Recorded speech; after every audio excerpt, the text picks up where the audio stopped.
Hey, what up guys? It's Jack and welcome back to another video. And in this one I want to talk about Halo, Call of Duty, specifically probably Modern Warfare 2, maybe a little bit of multiple titles. The competitive scene and the love of gaming, because in this commentary they're all going to kind of be intertwined, because you'll understand when you hear it. So this video is going to be a little bit longer than most, because this gameplay that you're seeing here is actually quite a long match. It's a 16-minute match, believe it or not, but I think the gameplay in and of itself does a good job basically showing how far along I've come in Halo. Granted, I have a hell of a long ways to go before I get there, but my number one priority was at least to improve my aim, because whenever I look at the competitive players out there, the aspiring pros, or even the pro players or whatnot, it's really inspiring, because it's like, okay, this is the level that these guys are at. These guys obviously did something, and a whole lot of it, in order to get to where they're at. So it's like, okay, let's get to work so that way we can get there, right? Because as I've said in time and time again, the successful formula for any type of game out there, I don't care what game it is, right? It has to be, whether or not you're getting your ass handed to you, you got to be enjoying it, right? And there's got to be some aspect of the game that keeps you coming back, right? That is the winning formula to any game. Back in the day, Call of Duty Modern Warfare 2, the original Modern Warfare 2, not the one that's about to come out, but the original Modern Warfare 2 had this, and it had it in spades. And in today's games, you guys want to know what game actually reminds me of that? And it's not even a competitive first-person shooter. It's Elden Ring. That game has whooped so many people's asses, and yet people kept on coming back to play it. And guess what? They did it again, and they used a different class. Like, let's say they went from let's say a melee class to a magician class, if I'm not mistaken, or a mage, or whatever it's called. Forgive me if I get that wrong. I'm sure those of you guys that have played Elden Ring will be quick in the comment section to correct me on that. But ultimately, at the end of the day, all it takes is a love of a game, that winning formula of a game to become successful, right? And the person's want and desire to basically get better. And that's actually where the birth of competitive gaming came from, right? There was a game, whether it's Halo, whether it's Call of Duty, or whatever the title of that game is, back in the day, some player out there had really loved the game, and there was an aspect of the game that kept them coming back, right? Or maybe they were naturally talented, or both, right? But ultimately, at the end of the day, it all comes with a love of the game, right? That's how it usually starts out, with everything from athletics to everything, you name it. Whether it's something you want to be in real life, that's how everything starts, right? The love of something.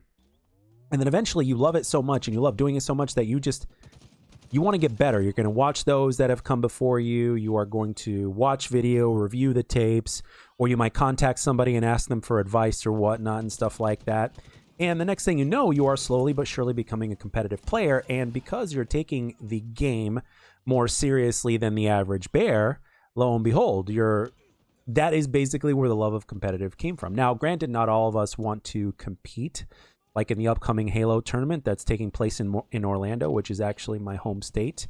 And yes, I am actually, in my mind, I'm actually playing around with the idea of actually competing in the free-for-all event. Now, granted, I'm not expecting to win, because obviously nobody wins their first event, especially if they've never competed before. And I'm still waiting on the day where Halo Infinite actually releases ranked free-for-all. We got ranked doubles coming up or whatnot. But the thing is this, the winning formula, despite the game, right, and despite the game's problems, is that it's got to have that factor in it, right? And unfortunately, for a lot of games nowadays, it seems that factor has been changed in favor of something else, and there's just not enough. There's basically not that factor anymore. The fun factor is gone, and that addictive factor is gone. Now, granted, that addictive factor is different for everybody, but things are definitely not like they used to be. Things are definitely not like they used to be. And shout out to all my competitive gamers out there, all my competitive players, whether you play something like Valorant, or whether you play a different FPS game, whether it's mouse and keyboard on PC, or whether it's on console and controller, whether it's Halo, Call of Duty, whatever it may be. I'm not wearing a hat right now, but I tip my hat to you guys.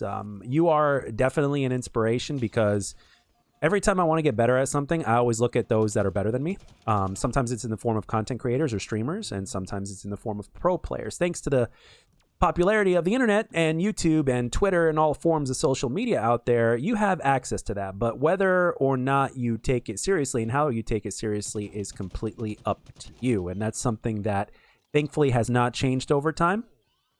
So I have basically gotten a lot better, not just because despite its problems, I like the gunplay that Halo Infinite, specifically with the BR, has in ranked mode and competitive, but it's also because of the fact that I've watched a lot of footage from guys that are aspiring pros, like shout out to Why So Serious and his team members. I talked to one of them yesterday. It goes by Caked. I'm going to leave a link in the description down below to his YouTube channel, as well as his Twitter and stuff like that. So for those of you guys that are interested in that, you guys can go and check him out. He was in my stream for all 3.5 hours or so of it yesterday, and we had a conversation on Discord as well. So definitely good to finally get a chance to talk to a competitive player that's actually a part of a competitive team that is an aspiring pro, as well as the fact that he is part of Why So Serious' team. Because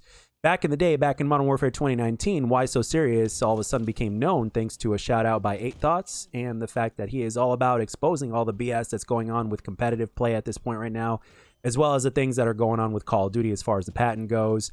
I mean, at the end of the day, whenever you go to a competitive event, right, you expect it to be a LAN.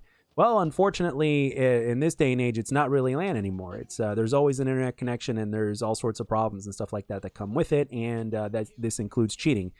But we're not going to get into that. We're actually going to go in a slightly different direction while staying on topic.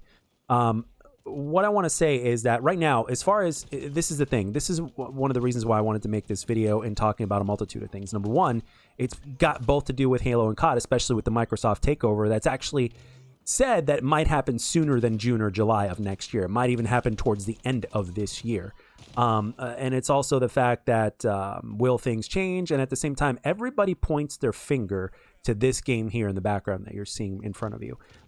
Halo Infinite. Everybody's pointing the finger to that. It's like, well, Call of Duty's only going to get worse because look what they did to Halo or whatnot, right? Now, to be fair, because I'm always the guy that's at the 50-yard line or at half court or whichever game you want to play or whatnot, I always want to see both sides, right? At the end of the day, we are on the outside looking in.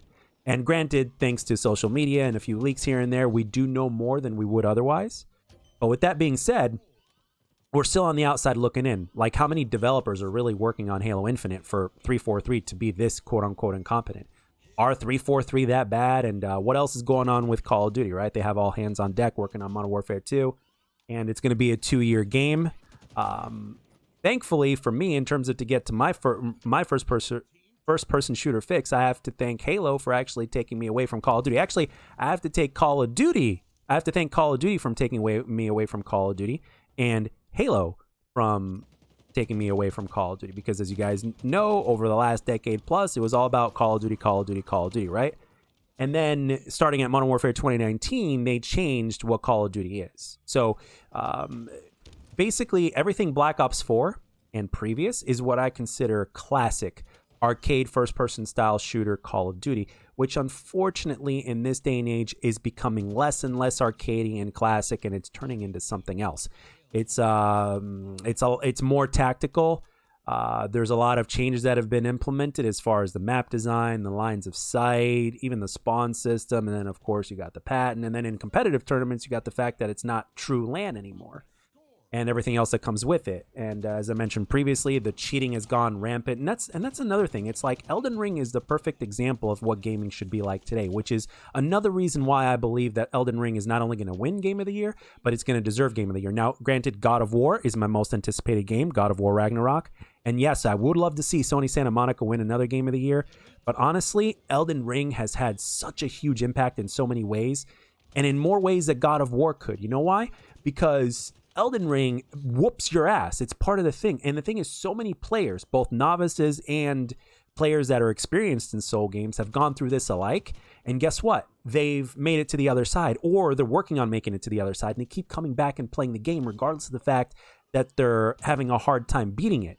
They're still enjoying it. They're enjoying the challenge and stuff like that. And it's like, why can't this basically translate into the first-person shooter competitive genre? Why can't that translate over? I mean, you got games like Valorant, for instance, that I was told by someone who I talk to whenever I go online or whenever I go on Discord or whatnot on stream and stuff like that, or sometimes on social media, on Twitter, back and forth.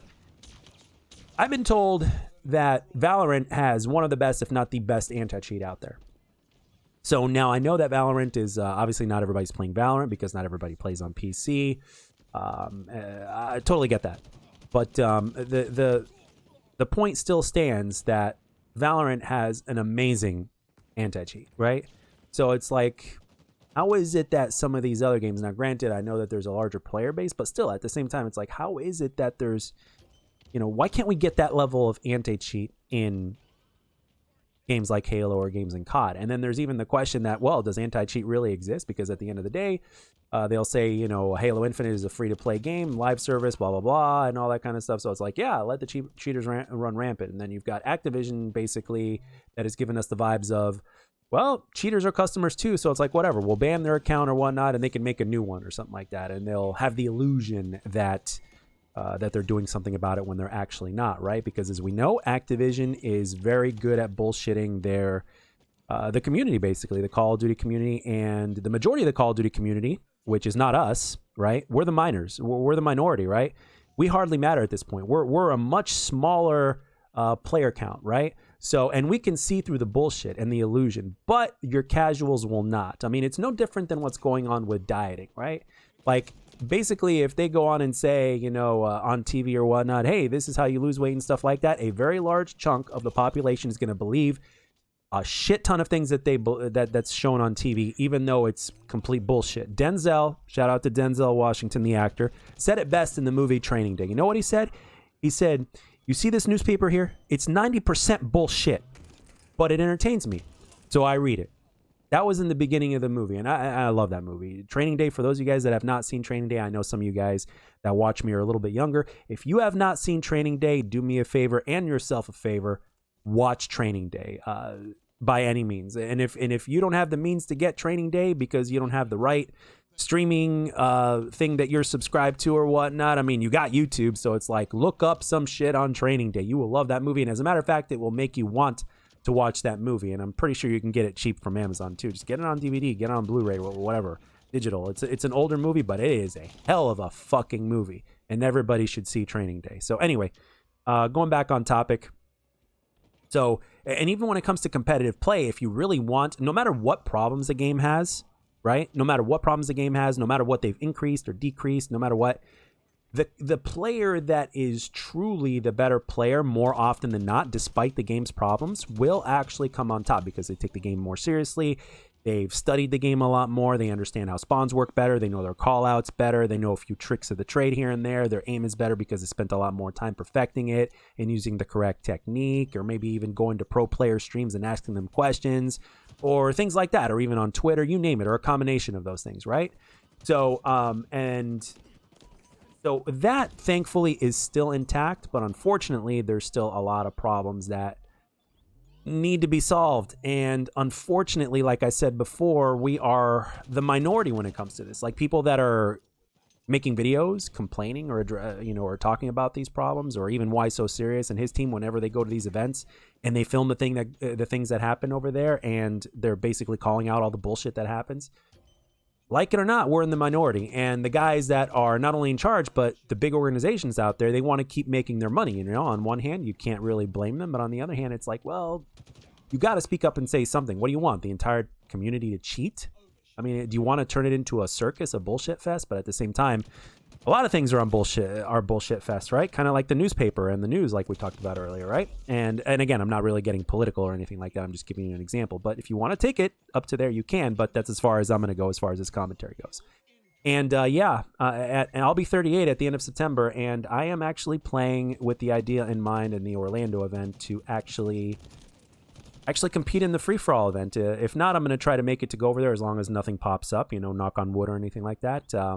I don't think it should, but I plan on going over there and actually going to my first competitive event to see it. And if I desire to do so, to compete in the free-for-all event, despite the fact that they're playing on Xbox dev kits and uneven settings that they're not allowed to tweak or whatnot. And people and refs that are doing it are just sitting there just to be paid when they don't know what they're doing, and they're not qualified to do what they're doing whenever there are problems that arise and things like that. So basically, this commentary was a little bit all over the place, but I think you guys can see where everything kind of comes in and where it comes from. And my goodness, I didn't even script this commentary. So this was basically me just getting a lot of stuff that I've been wanting to say from what I've seen. But in terms of Modern Warfare 2 coming out, or Modern Warfare the second, do I think it's going to be a solid game or an improvement from Modern Warfare 2019? I have no idea. It's going to be mid-September where we're going to be able to see a lot more. There's been some footage that's been released, but all in all, at the end of the day, I don't know, and nobody knows, at least not yet. And if it's crap, well, we've got games like Elden Ring and God of War coming out and so many other different games and stuff like that. So